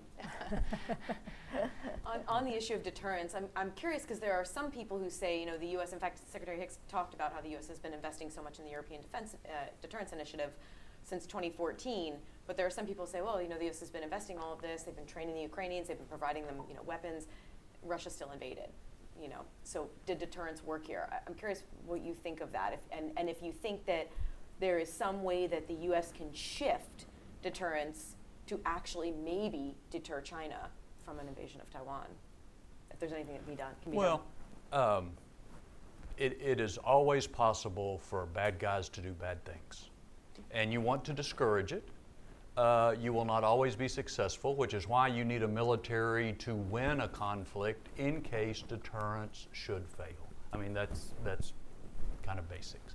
Now, and you can also argue that perhaps Putin was looking not only at how many ships and tanks and planes we had, he was looking at our divisions domestically and a whole variety of factors and thought maybe this is a time when he could get away with it. So remember, deterrence is in the mind of the adversary, and it has to be credible, not only what you have, but that it could be used. And so I do, to go back to my theme for just a second, it may be simplistic to look at top-line defense budgets, but it also is a pretty clear signal to Putin and Xi of our national commitment to develop the capabilities that we're talking about to defend ourselves. I was struck by how many times Secretary Hicks mentioned our nuclear modernization. It wasn't that long ago that was, do we really need a triad? Can we get by with 2? I think Ukraine ends that debate. The harder question when it comes to deterrence is, okay, now we not only have Russia, but we have a China that is dramatically increasing their nuclear capability. Is our capability credible in that 3-way situation or not? And I don't think my personal opinion is I don't think we've thought enough about that. 2 more points right quick. I think when it comes to us in China, conventional is important, as Roger was saying, but it is also some of these newer capabilities, some of which we're behind in.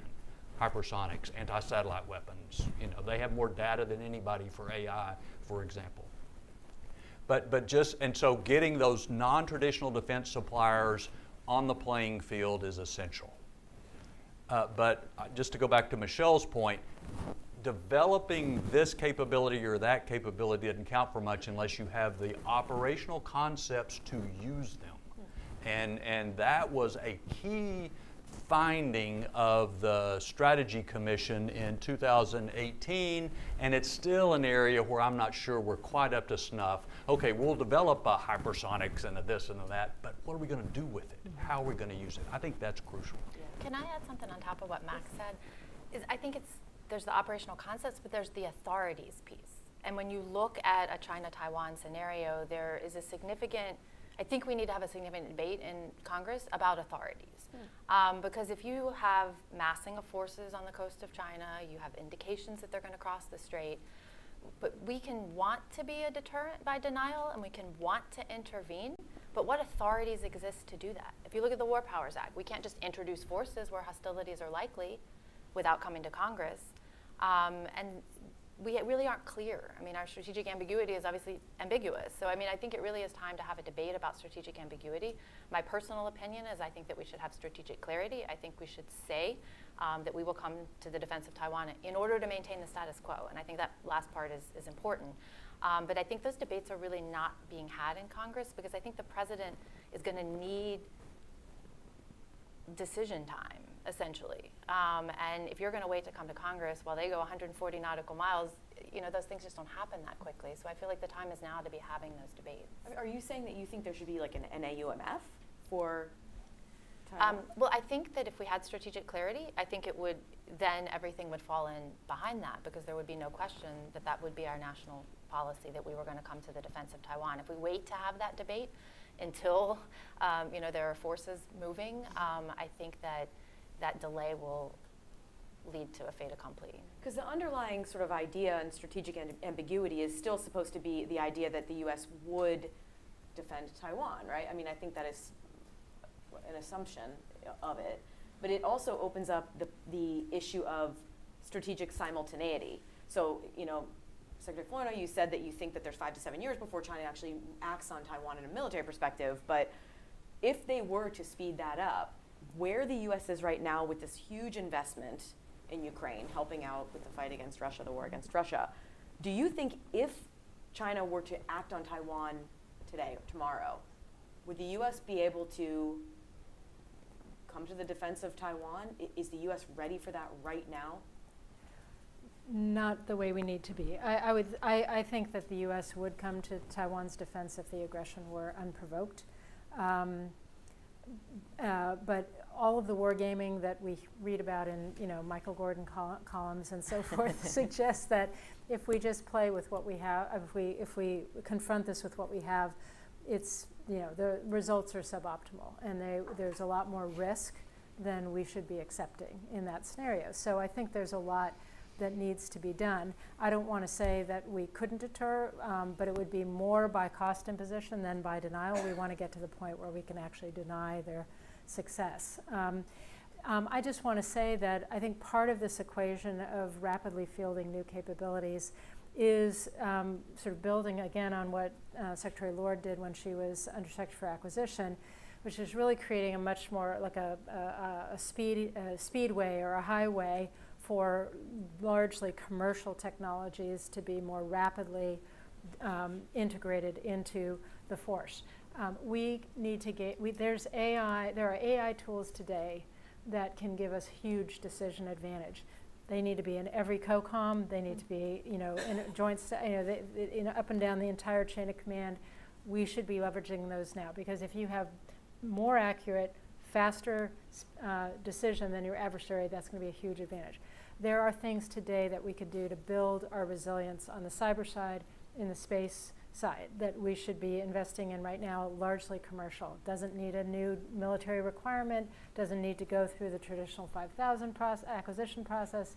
It just, we need to create that fast track and train and incent acquisition professionals to really be sort of special ops, acquirers of commercial technologies, which we really haven't done at scale yet. So there's unmanned systems, whether it's UUVs, UAVs. This is a critical part of regaining capacity en masse in a theater that's very far away from us and in the backyard of a potential adversary. So there's just a lot in that regard that we can do as well. That's a key, should be a key element of how we're trying to bolster deterrence in the near to midterm. You mentioned Secretary Lord, but do you think that right now is the Pentagon being aggressive enough in pursuing? I think they're starting to lean forward on this. I'd like to see them lean forward even more. One of the challenges is we need to be able to bring along Congress, particularly appropriators, who tend to be very rightly conservative about how they spend taxpayer dollars. But we're in a little bit of a catch-22 where someone like the Navy will come and say, we'd like to buy a few unmanned surface vehicles so that we can play around with them, experiment, develop a new operational concept. And the Congress comes back and says, or the appropriators say, no, you clearly don't know what you want to do with these things, so why would we let you buy? You can have one. And the Navy says, but I need more than one to experiment, to create well, you don't come back to us when you know what you want to do. So you're in this catch-22 because of risk aversion. This is a time when we have to lean forward a little bit to allow experimentation, concept development on a more rapid basis, and accept a little bit of risk that we might have some failures in the development and concept process that we learn from and then get to a better answer. Congresswoman, I'm curious what you think about that as somebody who, has the purse strings. Do you agree? Well, authorizers and appropriators, I think we kind of view it differently. We're certainly, I would say certainly on the Armed Services Committee, I think we're more forward-leaning. I mean, we were all into adding that $24 billion additional last year, and I think we really did it differently, more thoughtfully on the House side than the Senate side. They just took the unfunded list where the line cut off, that's what they cut off. And I think on the House side, and I worked a lot with Mike Rogers from Alabama, Mike Gallagher, others, we really focused on what are the things that are needed for the Pacific. And so it was, the Navy only came to us and requested 1 destroyer last year. You talk about sustaining industrial base, you got to build at least 2 destroyers a year because you have 2 shipyards that, we have to keep operational in order to sustain that industrial base. But we preserved 2 cruisers. We added a lot to Pacific Defense Initiatives, so we were really focused on the China scenario. But, I think that there have been questions about, we want to come and bring before you this idea of an unmanned surface vessel. Well, you're going to build an unmanned surface vessel. Like, what are you going to put in it? What are you going to use it for? It's only going to have 16 VLS cells. Well, we can show you a whole lot of other platforms right now that we could put 64 VLS cells on, and that you could use the concept, but it doesn't actually have to be unmanned. It could be minimally manned, and that could be done at a very low cost. You could have 8 EPFs, for example, with VLS launchers. The cost of building 8 EPFs is the same as the cost of 1 Flight 3 DDG. Huh. And think about the amount of firepower that you get out of that, for example. So I think that there's a balance between their being able to explain what they want the platforms for, and there's a history. I mean, there's a history of failed shipbuilding programs that we've lived through. It's LCS, DDG 1000, the Ford, we're getting there, but it's taken much longer than we anticipated. So I think that there is both the history of it and the lack in my mind of clarity of, what are you going to do with this? And for some people who've operated ships, on the technical engineering side, one is really doubtful that you can have an unmanned surface vessel that can operate for that period of time at that range. We can't even get to minimally manned in the Navy surface force. How are we going to get to unmanned? Huh. So, Congressman, I'm curious, one thing we haven't touched on at all here is the threat from North Korea and Iran. North Korea just launched a ballistic missile. I was struck earlier this week, the Japanese defense minister was meeting with Secretary Austin, and he talked about the threat from North Korea as being imminent, which isn't a word that we hear often in North Korea right now. And I'm curious if you think that the way that the NDS is structured, it sort of has North Korea and Iran as sort of this like secondary threat, right? If you think that that is appropriate, or if there needs to be more focus on the threat from North Korea, and then if you think that the budget, if it reflects enough of the development for the threat that's posed right now from North Korea. Yeah, short answer on that is no. And again, what you see, it's a dynamic situation. So if North Korea thinks we're distracted by Ukraine, then the logical thing is, this is the chance that we can get away with something that we might not have been able to get away with before, or at lesser cost or something. And Iran is the same. Okay, they're pulling out of the Middle East. Now this is the time to push our allies in Yemen to do more against Saudi and others there. So you will have aggressors always looking to take advantage of opportunities, and I think that's what you're seeing now. So what do you do about it?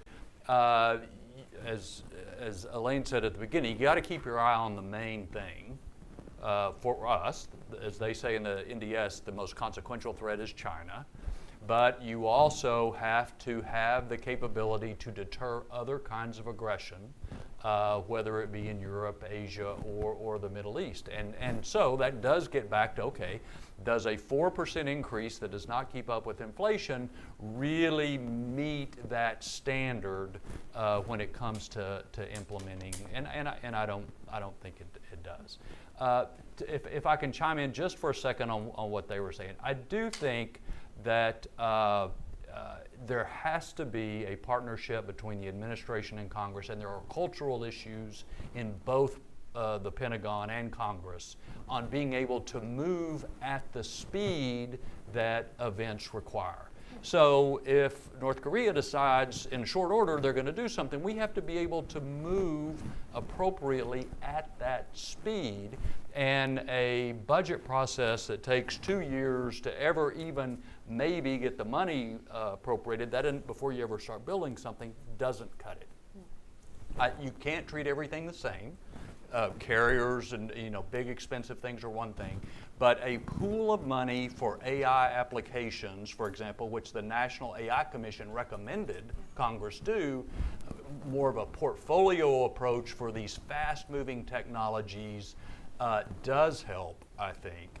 And when it comes to some of these threats, especially from China, and to a lesser extent North Korea and Iran, and Russia, but with some of these threats, that sort of flexibility of funding, I think, would help augment what Congress and Secretary Lord have done as far as the acquisition authorities. They're in place, but you got to deal with the culture and the money to actually get something out of it. Is there anything else other than AI that you think that there could be that sort of like a pool of funding that might be applied? I think ship maintenance is one, and there have been pilot programs on that, but I think multi-year money for that, because we have huge delays when there are CRs on that. And just another thing about resources and how they're allocated. I mean, it was before I came to Congress, but you authorized the Sea-Based Strategic Deterrent Fund, and if you look at removing some of that burden from the Navy's shipbuilding budget, because that leg of the triad, and I'll agree firmly with you, the nuclear deterrent remains the cornerstone of our national defense.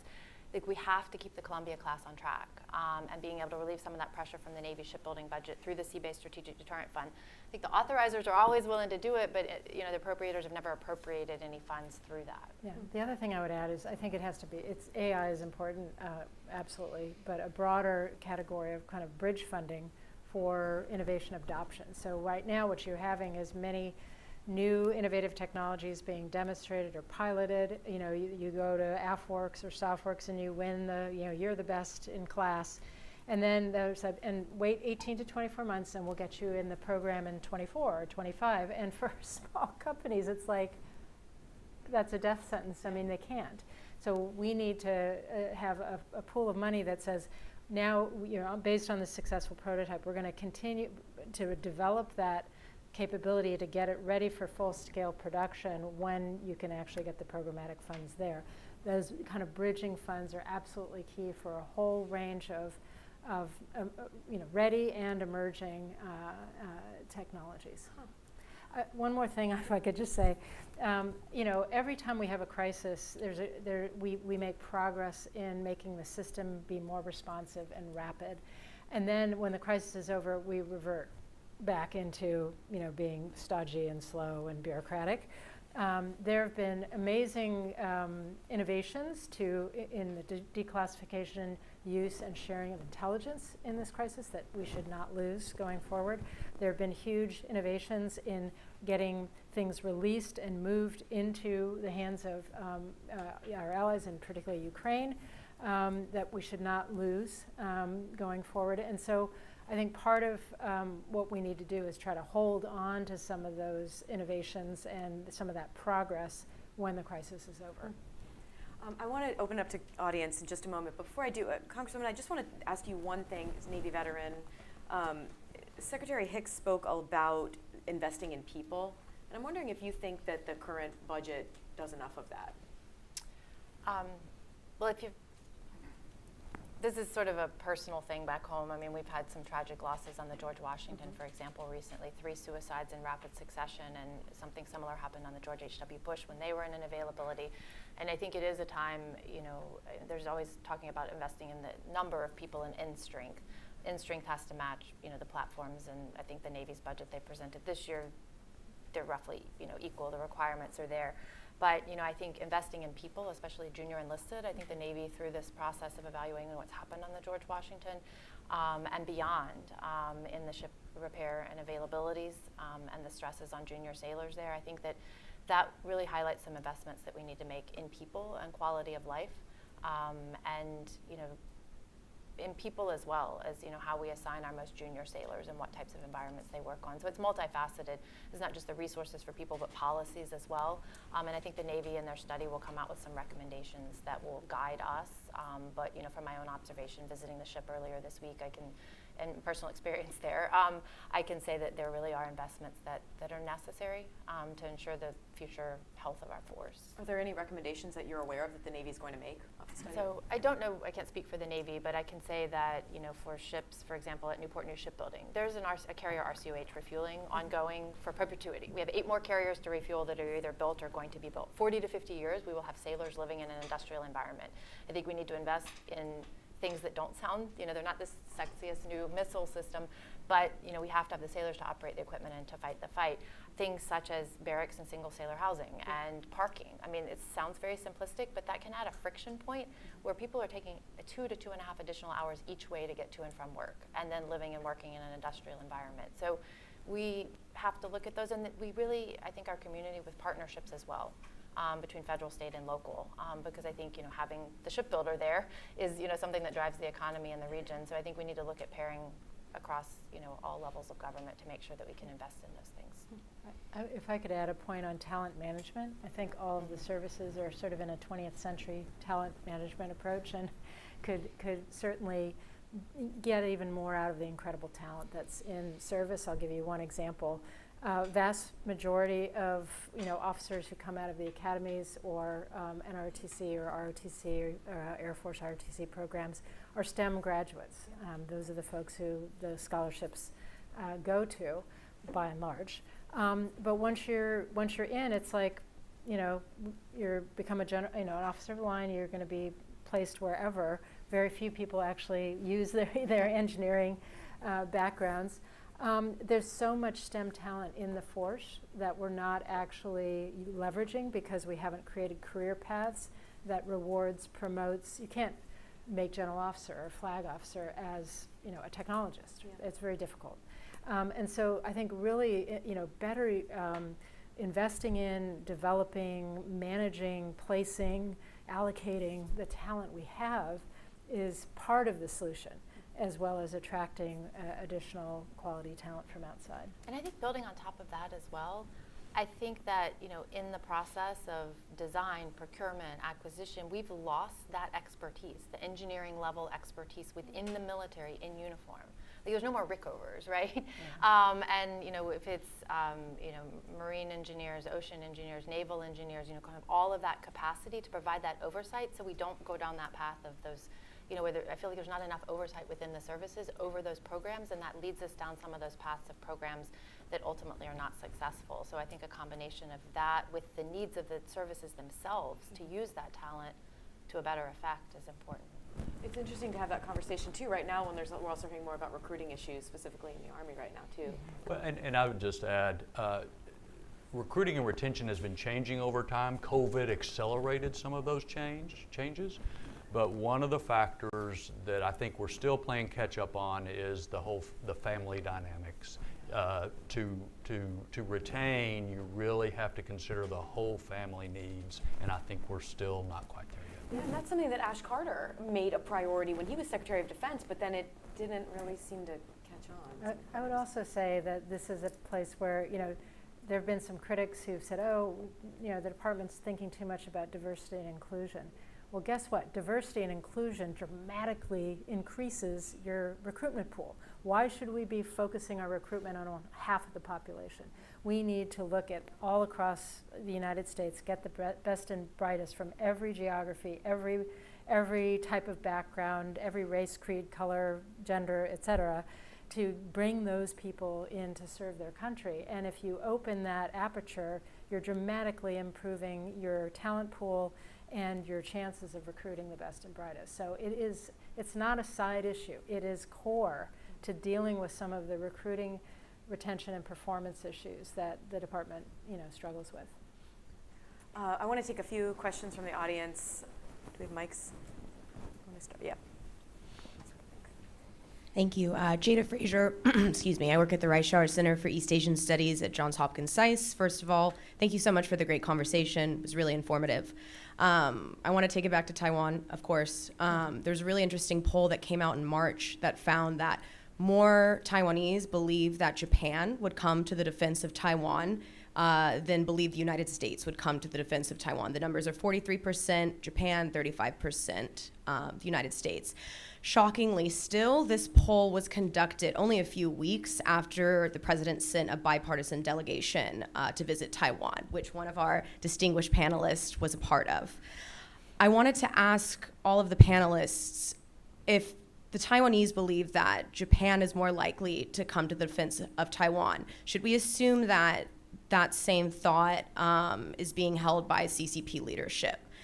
And does this failure reflect an inability to communicate willingness or an inability to demonstrate that we have the capability to come to Taiwan's defense? How do we rectify if it's either or a combination of both? Thank you. I think that,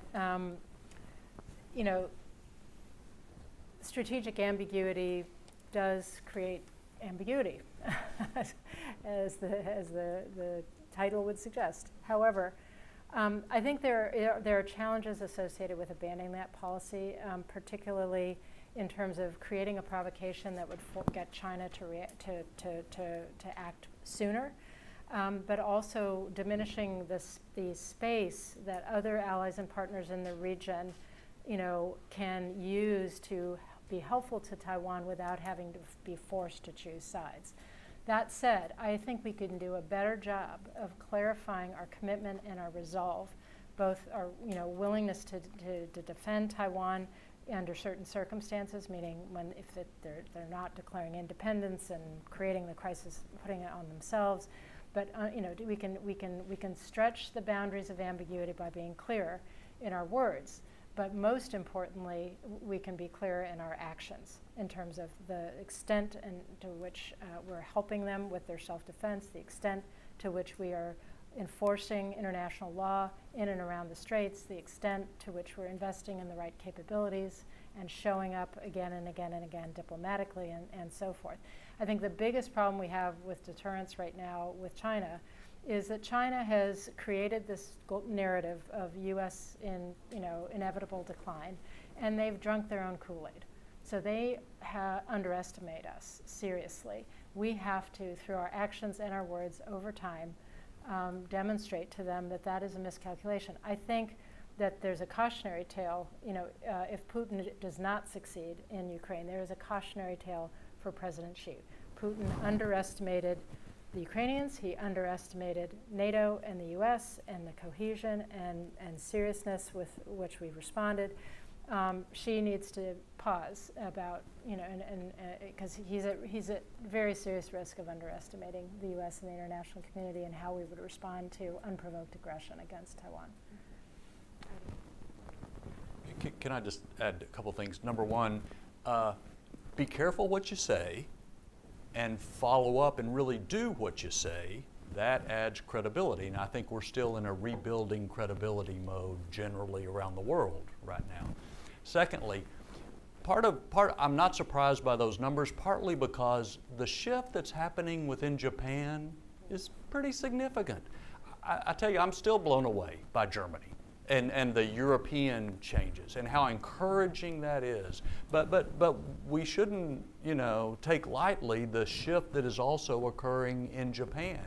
So we have allies that are really taking significant steps to step up and be a more significant contributor to pushing back against aggression, and that's a good thing.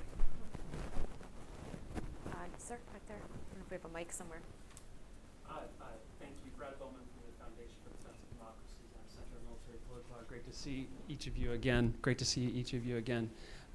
Roger asked some great questions of the Secretary in the previous session and talked about how we can better deter aggression against our allies and partners. And Secretary Flournoy, just a moment ago, you mentioned security assistance. We know that foreign military sales is a key element of security assistance. And it seems to me one of the key lessons from what we've seen in Ukraine is that it's much easier to arm allies and partners before the invasion than after, and that maybe we should spend a little less time worrying about provoking authoritarian bullies who are going to probably invade anyways, and a little bit more time helping beleaguered democracies before the invasion starts. And so I've been really glad to see kind of the discussions on Taiwan. But I am mindful that has been reporting recently that there's a $14 billion backlog in arms sales to Taiwan. I'm mindful that the F-16s they want they're not going to get for a long time. I'm mindful that the Harpoon missiles that will make them the Porcupine, Congresswoman Luria, that we both think they should be, may not arrive after the window that Admiral Davidson talked about for a likely attack on them. And so I'm wondering, I'd welcome comments from any and all of you. Congressman Gallagher is looking at maybe legislation to focus on how we can deliver arms quicker after the announcement. Things like, is the queue right? Are the countries at the top of the queue the right ones?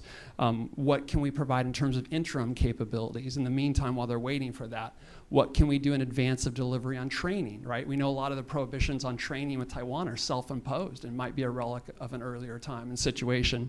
And what can we do to expedite the establishment of full operational capability once they finally get those weapons? So interested in any thoughts on those comments. Thank you. I'm very interested in the training piece specifically because there's been so much talk about how U.S. training in Ukraine has made such a big difference. So I would say, the FMS system is perennially slow and in need of reform. That's still true. But I do think that I would like to see more of a fast track established, not just once a crisis happens, but for building up deterrent capabilities of critical partners and allies that we want to accelerate the porcupine process, if you will. So I would love to see that happen, and maybe it has to be a presidential level designation, et cetera. But you do have to actually, lived through this in several cases in the Obama administration where we had to bump people in the queue and reorder to match our strategic priorities. So I think that's absolutely essential. My understanding is there is now an interagency task force focused specifically on the Taiwan problem and how do we accelerate some of these deliveries. Some of them are affected by industrial-based challenges. Others are, placed in the queue. But I think there's a concerted effort to try to do exactly what you're saying with regard to Taiwan. The other thing that holds us up is technology release. And I have long advocated an approach where rather than go through the whole process and at the very end ask the question, can we release this technology to this ally, where we're trying to build deterrence capability across a number of partners in a given area, why don't we do that up front to say, for the sake of building deterrence in Europe, we are going to release this technology to the following allies and partners, and it's front-loaded as a strategic policy decision, and not something that holds up the train at the very end, case by case by case. So I think there are some reforms in process that could be undertaken that could meaningfully improve the performance of the process. Anything to add? I would also, in addition to your question, the part where you address training ahead of time, just in a broad sense, I think that our training and interoperability and even joint operational plans with Taiwan is an area that really requires focus and more attention. So I think that can also be in conjunction with acquisition of new weapon systems and bringing those online. But I think also more broadly, we need to look at that because, the ball drops tomorrow. We haven't trained directly with the Taiwanese. It's not like other areas, other conflicts that we have been prepared for over time where we can drop in with our NATO allies, with the Japanese, with the South Koreans, and have the infrastructure in place, the training, the common language, the ability to talk to each other. So that all also includes, investments and time and a focus on those issues. Yeah, and I would just add, we still do not move at the speed the world moves when it comes to security assistance. And back to a point Michèle made earlier, okay, we've got a crisis, we'll have a task force for that crisis. Well, what about all the rest of the places that we want to make more difficult for aggressors too? It needs to be a broader change. And the other thing, secondly, we have amazing new tools now for training and simulation that are incredibly realistic and don't require having all the ships out burning diesel or whatever. We need to take advantage of those, and our partners around the world can benefit from these new training and simulation capabilities and elevate their game. I think we have time for one more. Sir, over here. Good morning, Scott Cooper at Peraton. Two facts have fundamentally changed on the ground. here in Washington, the Budget Control Act and earmarks. How does that change the way you think about how we're going to fund our national defense? I guess I can jump in on that. I mean, earmarks have returned. There's a very limited amount that goes to any defense type activities. It's limited to MILCON, and those are actually already really for programs in the queue to sort of accelerate them and bump them up. So really the earmark process, I would say, hasn't had any effect on the defense spending or how we go about that. Yeah, and I'd just say on the Budget Control Act, thank God it's gone. And now we can look at how dangerous the world is, what our needs are, and have a budget that matches. Or, you know, we have that opportunity now. We had to use workarounds with not supplemental, what do we call it? OCO funding, thank you, to work around it before, and now you can be more transparent. So I think probably that's a very good development. I agree, but the real problem we have now is, you know, continuing resolutions forever, because constrains your new starts at a time when innovation and new starts are key to getting us to the capability we need for the future. And it doesn't, we heard Secretary Hicks talk about the importance of the department being able to send clear and consistent, you know, signals to the market, to industry on where to invest, where to put your R&D, all of that. And continuing resolutions undermine that. It creates this unpredictability, and you know, investors and companies feel like they can't you know, put the extra money into something that, you know, that might reach fruition 5-10 years from now, because it's just too much uncertainty. So I think that's the next thing we've really got to go after. Extremely difficult in the polarized political environment that we are in, but it has real implications for defense and national security. And the signals don't just go to the market. Those signals go to Putin and Xi and other people. So it is a crucial thing for us to do better on. I'm sure y'all will. It's all up to you. So when you were chair, we passed the bill out of committee unanimously, right? So maybe you need to come back. No. On that lovely bipartisan note, thank you to the Reagan Institute. Thank you to our wonderful panel up here for a fascinating discussion, and all of you.